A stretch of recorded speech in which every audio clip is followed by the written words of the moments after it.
आज होता मार्गशीर्ष महिन्यातला तिसरा गुरुवार. तिथं मस्त माझी पूजा मांडणी झाली होती. रात्रीच फळं वगैरे आणली होती, फुलं, हार, वेणी सर्व घेतलं होतं रात्रीच. त्यामुळे सकाळी काही गडबड झाली नाही, पटकन देवपूजा झाली. आणि मग त्यानंतर जाताना वेफर्स वगैरे घेऊन गेले. ऑफिसला गेल्यानंतर थोडंसं काम केलं आणि मग लंच ब्रेकमध्ये खिचडीच मागवली होती बाहेरून, कारण की आज मी सकाळी गडबडीमध्ये काही फराळाचं बनवलं नाही. मुलांना चपाती भाजी बनवून दिली, पण माझ्यासाठी काही बनवलं नाही, तर मग बाहेरूनच मागवलं. आणि छान मग मठामध्ये गेले आरतीसाठी. मठामध्ये फुलं वाटण्यात आली. मग इथं पहिल्याच लाईनीमध्ये जागा भेटली होती.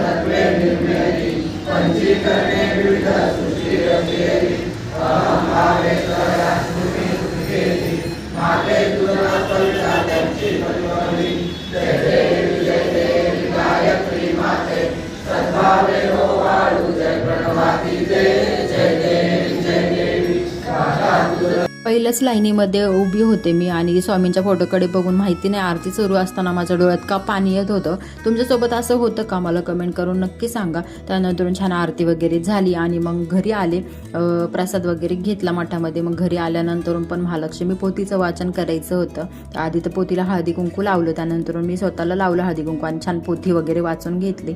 आणि पोथी वाचल्यानंतर मग जी महालक्ष्मीच्या पुस्तकामध्ये म्हणजे त्या पोथीमध्येच मागच्या साईडला आरती आहे, करवीर निवासिनी.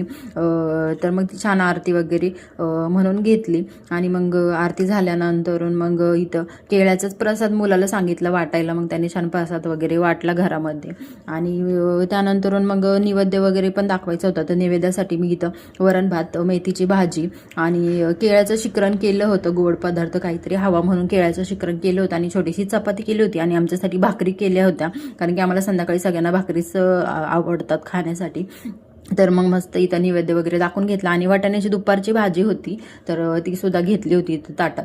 तर तुम्ही उपास सोडताना आधी वरण भात खाता का मला कमेंट करून सांगा, कारण की आमच्या इथे वरण भातच म्हणजे भातानेच उपास सोडतात. तर भेटू.